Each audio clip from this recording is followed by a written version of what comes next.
Hey, you guys want to learn how to graft your own apple trees today? Well, come on along. I'll show you how. And I'll show you why.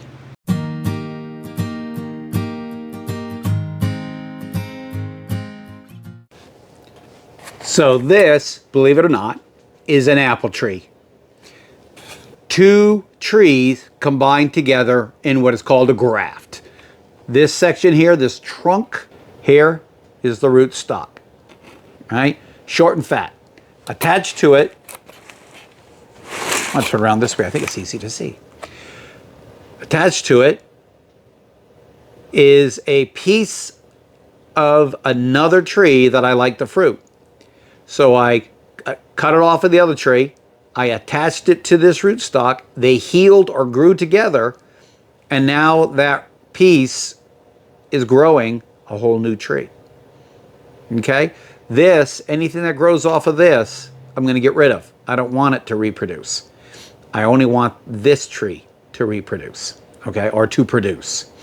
The rootstock was developed over time, and there are quite a few varieties of rootstock, but the rootstock was developed due to the pressures that were put on the apple trees between pests, funguses, bacterias. So over time they've developed these rootstocks to combat these diseases. Also, the next thing, if you look at a traditional apple tree, they're 25, 30 feet tall in some cases. They're massive. And you've got to get up there and prune them every year. 25 feet is quite an altitude to get up and try to take care of that tree. So what if we could create that tree to produce more apples, but to be at 12 feet? Wouldn't that be a lot easier? Well, eventually we developed that. And then as time went by, those rootstocks got stronger against the diseases, and we were able to turn that tree even more aggressively into producing, and we could do apple trees where you could actually grow them closer and closer together. General apple trees, you need to plant them about 20, 25 feet apart. The semi-dwarfs that were developed, you need to separate them by about 15 feet. The dwarf trees in a spindling or a trellising varieties that we now have, you could put them, I've seen as close as 18 inches apart, and they grew just fine. I put mine anywhere from 3 to 4 feet apart. And that's what I grow. I grow the trellising apple trees. So in a 30-foot diameter, I can produce more apples than I could if I had a semi-dwarf or a full-size tree. So at me, in a commercial market, that's much more productive. Those are the reasons you'd want to graft your own apple tree. You want to put one in your backyard, but you don't have room for a 25-footer, nor do you have time, because it can take you 7, 8, 10 years before that apple tree starts to produce. With these dwarf trees, you've got about 3 years. All right, so how do we do that? Well, you can go out and buy apple trees that have been grafted. You can easily pull them up online. But what do you know about the rootstock? Did you get the right rootstock that grows well in your area? Then, that's just the rootstock. The upper part is the cultivar, also known as a scion. The scion is the clipping that comes from an apple tree that I like, the type of apples it produces. And I like the color, the size. I like the vigorous that tree has. So I want to reproduce that tree. So I trim off a branch. That branch is now a scion. And I bring it over and I attach it to a rootstock. The part that grows, that branch that grows, is the cultivar. It's going to cultivate the fruit that I want in the characteristics that I want. So now we're dealing with rootstock, cultivar. If I reference a scion, know that I'm talking about pretty much the same thing as the cultivar, okay? That's why you would graft your apple trees. Now, if you price graft apple trees, they're not cheap. You have to wait a little bit if you do it yourself, but it's a lot cheaper. It's also a lot of fun. You get some rootstock, and they're not expensive. You can buy rootstock for under $5. Let's say about $5, and then you find the trees that you like, and you can actually graft onto that tree your own variety. So it's a lot of fun. It's cheaper, and then after that, of course, you do run the risk. Did it take? Did it heal? Did it die? But that's like any plant. So anyways, that's why you graft. I also want to show you some of the equipment that we use. I use a grafting knife, particularly for my bud grafts, but I'll show you, we use that in all techniques. I never can have enough nice sharp blades handy for grafting. And sharp is very important because two things. Without it being sharp, you can easily slip and cut yourself. The other thing is you'll slip and you'll butcher your tree, and therefore you won't get a good graft. You could actually kill the tree, the rootstock, or the scion or cultivar. We have our pruners, and of course with our pruners, we always keep alcohol around. Alcohol to clean up any bacteria that could be transferred from bush to bush or tree to tree. This is a surgical tape. This surgical tape, it's a little pricey, but the surgical tape is what we'll use to wrap around the wounded tree where the bud or the graft will go. And that will prevent moisture from escaping. It'll give the bud the ability to heal, keeps out dirt and such, and it decomposes. So in the sun, over the course of a few months, that'll actually break up and decompose, allowing that bud to break through and to continue growing. And if I have some of my grafts that I do, you can't get a good seal with the tape, so I use a tree wound. This sealer is good for grafting. It's also good to put on if you cut a tree, just cut a branch off and you want to not leave an open wound. That's a good sealer for it as well. But that's has a tar look to it, or a tar base to it, and that will work as the Band-Aid. We're going to go over this a little later. It's a German grafter, and I will show you how we use this when we get to that one. And that's it. And then a good pair of gloves. You can use surgical gloves to keep your hands clean. These are actually knife gloves, and I find it's a practical thing to use when I'm grafting using sharp knives. So anyways, all right. Now let's move on to how we graft. All right, step one, as in any grafting, we start with cleaning our instruments. So I'm using alcohol, and again, you can use bleach, you can use hydrogen peroxide. All right, we're ready to get started. I've got my scions from my Williams Pride apple tree. I also have a good batch of rootstocks. These are my MM111s. That means they're semi-dwarf rootstock with good vigor to go for energy up into the tree.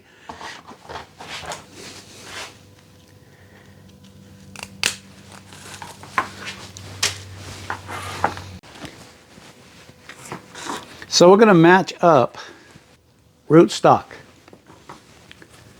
cultivar, or scion.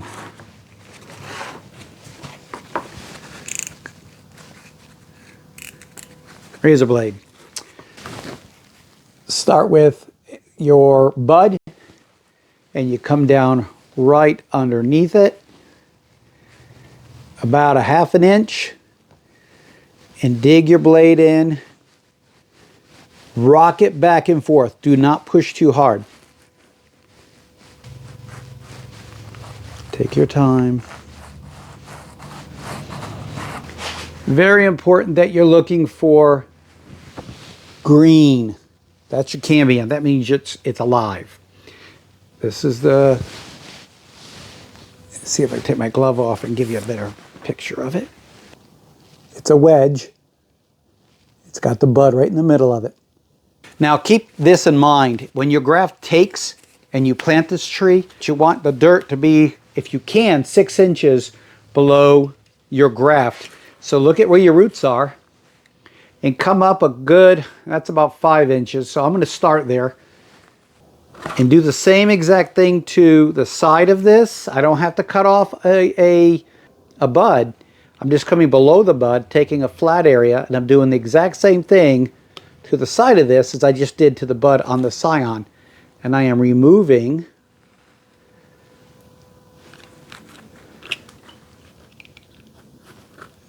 just under the bark.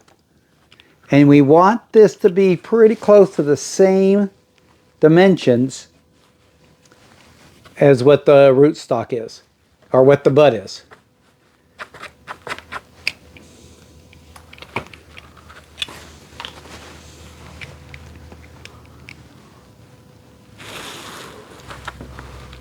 Again, take your time, rock your sword, your blade back and forth.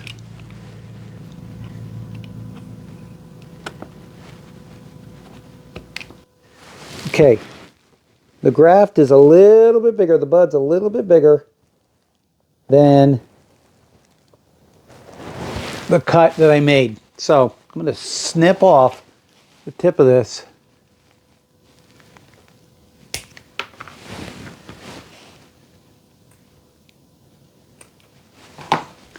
See if I can get that to fit in there.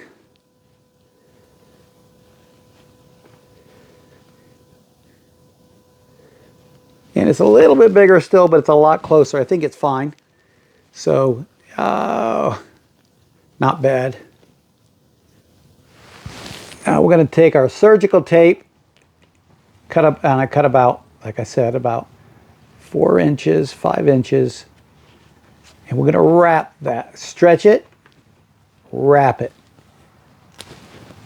Now, itself adheres to adheres. It sticks to itself. As it stretches, it comes back and it sticks to itself. So as you can see, we've now got a wound that's totally wrapped.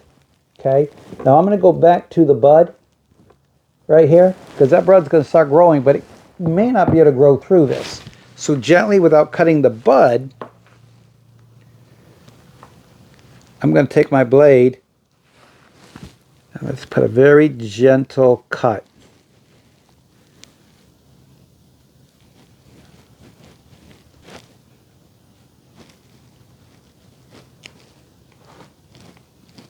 All right.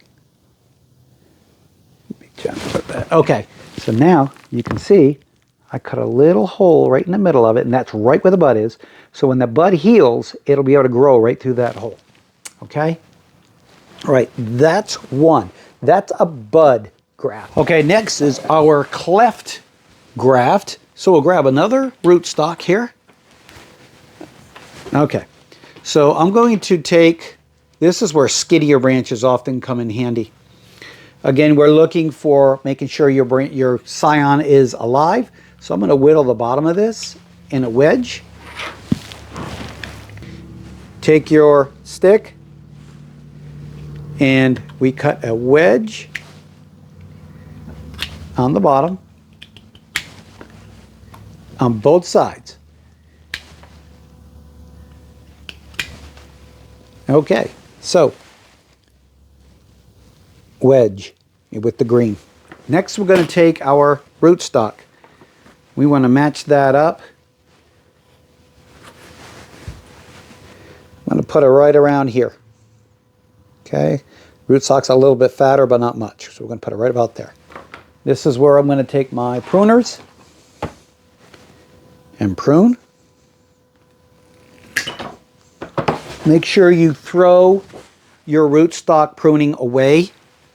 If you don't, you will confuse it with one of your scions. You'll graft a rootstock onto a rootstock.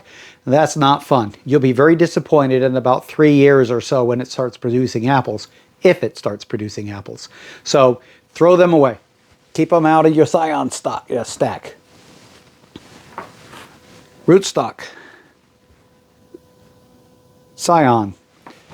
Now what we're going to do, we're going to take our blade. We're going to go right down the middle. And we're going to rock our blade. Rock the blade. You know what? You guys notice I don't have my glove on, especially the glove in which the blade is aiming towards. I think it would be wise to do that. Okay, put that back on. And we're going to rock that blade until we have a nice slice right down the middle. Okay, that's pretty good. Now, I'm going to take the scion, and again, I started counting earlier, 1, 2, 3, 4 blooms or buds. I'm going to snip it. So now I have this short stick. That's my scion, and that I plan on growing into a full-fledged apple tree.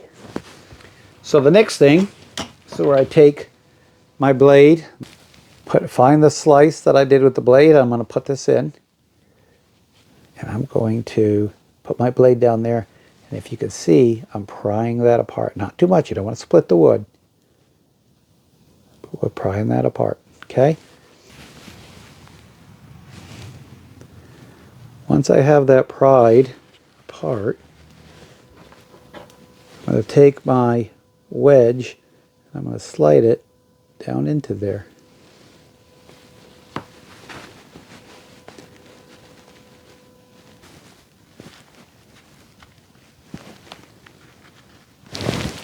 All right, you see how I have it wedged down in there? Okay. The downside, I have a big opening down below the wedge. That means it can dry out and disease can get in there. So we need to seal that up like a wound, because it is a wound, so it can heal, and these will heal together. So what I like to do with the holes, this is where I come in and I use, the tar, as I call it. And I use the tip of my screwdriver, and I'll dig some of that out.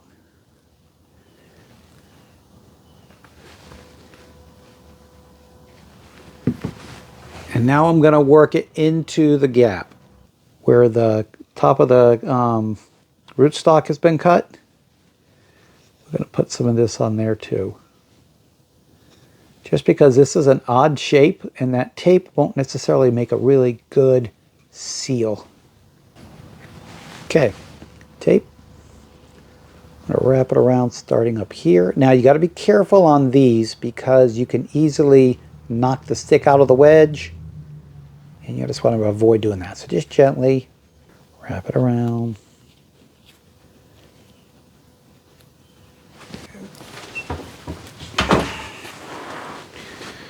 All right. Now I've got it wrapped around. Make sure you have a good seal, not only on the bottom but up on top around your, that's called a cleft graft. Also put a little bit of tar at the very tip, so we'll do that. Again, this avoids or reduces the potential for drying out. And that's it. And that one's ready to get planted up. Now, if you wanted to go ahead and put a bud graft on here as well, and I've done that, to put a bud graft or two on here, and then you have 3 times the chances of something taken. And again, you only need 1 to take. This is going to be our 3rd style of grafting. I'm going to use my Funteck. My Funteck. Open it up. As you see right here, this V shape. I'll turn it around so you can see the blade part of it. This V shape right here. Okay, that's actually a blade. It cuts in a V. So when I close this, see how it slides? Okay, so it'll cut a wedge down on one side, and then you either flip the piece you're cutting or flip the scissors, and it'll cut the opposite way, and those pieces will fit together. So let's do that. And you want them to be about the same width. So put them side by side, and they're about the same width. We're going to start by cutting a wedge down. I don't know if there's a rhyme or reason, but we're going to start by cutting the wedge down. You want a good wedge with side walls that are pretty decent. Ready? Okay, cut that piece off. Turn it, and I've got a wedge cut in it. See that? Very good. All right, see this piece that I just cut? Remember what I said? It's a rootstock clipping. Get rid of it. Don't mix it up with your scions or your cultivars. So now I need to cut the wedge on this one down. This one, I've got a V cut into it. Now this one needs to have a wedge. So I just put the stick in the scion in the opposite of how I did the other one. And again, check it out, make sure it's centered. You want to make sure you have good side walls. Okay. Ready? Okay. Now, just like when I cut it with the knife the other day on the other one, I've got a nice wedge. I'm going to count. If you see, I've got, where's my knife pointer? That was my top one. 1, 2, 3, and 4. So I have 4. That's really all I need. All right. So we're now going to take our 2 pieces. We're going to fit them together. I may turn them around. I want to get a good fit. That actually looks really good. See how that fit in together really well? Beautiful. Now, I want to make sure my cambium is matched up. And that's one of the reasons you really need to get your branches to be pretty close in the same dimension. Okay? But that's pretty well lined up. You can see some of the bark peeled away, and you can see some cambium, but that's on the outside. It's not on the inside. So now, go back to our handy dandy notebook. Now we're going to get some tape. We're going to stretch it. And we need to seal this up really well. Now this is a very weak point. It'll easily bend. Even at a first year's graft, if it takes, this is the weakest area. So I'm a little more reluctant on doing these. If I'm going to be putting these back outside in the ground, because it doesn't take a cat. The cats can easily jump on this while they're playing or curious or whatever, or just brush up against it, and it would break that connection. And I've had that happen. So nice and tight, nice and firm. I did more wraps on this than I do with the other ones, just because it is so much weaker. So there you go. That is I'm going to call it the wedge cut, the German wedge cut. I used the Funteck make, and now I've got a third. I can still put a graft down here on the side. Although I'm getting closer to the rootstock, I can still put a graft down here, a bud graft, so I have 2 grafts on this. All right? So there you have it. We've got 3 different forms of grafting that we introduced to you today. We did the bud graft. We did the cleft graft. Make sure you tape them up well. We have a double bud graft. And we have the wedge cuts from the Funteck. And so we have those 3 varieties. Okay. Well, that's it. I hope, again, that you learned something. I do strongly recommend start learning how to graft your own apple trees. You can graft a lot of trees, and not just apple trees, and using the same technique. So you don't necessarily have to graft to a rootstock. If you want to take a bud off of one variety of apple tree that you like, and you want to put it on another variety of apple tree that you like, you can do that. Then that other one will grow 2 varieties of apples for you. Many years ago, back in Florida, there where I lived, was a gentleman who worked for the local university. He had a fruit tree there in which he had grafted 15 varieties of fruits and nuts onto the same tree, and they all grew well and produced. Now, ultimately, that tree didn't live long and it died. That's a lot of stress on that tree. But it was successful in the aspect of they grew, and they produced their own individual fruits and nuts. So that was an interesting, that's what got me originally hooked into looking into learning how to graft myself. Anyways, again, thank you for joining us here on Newtown Orchard. I hope you learned something. Have a magnificent day. It's a beautiful day I can see out there. So I'm going to go outside and maybe shovel a little bit of compost. Who knows? Take care.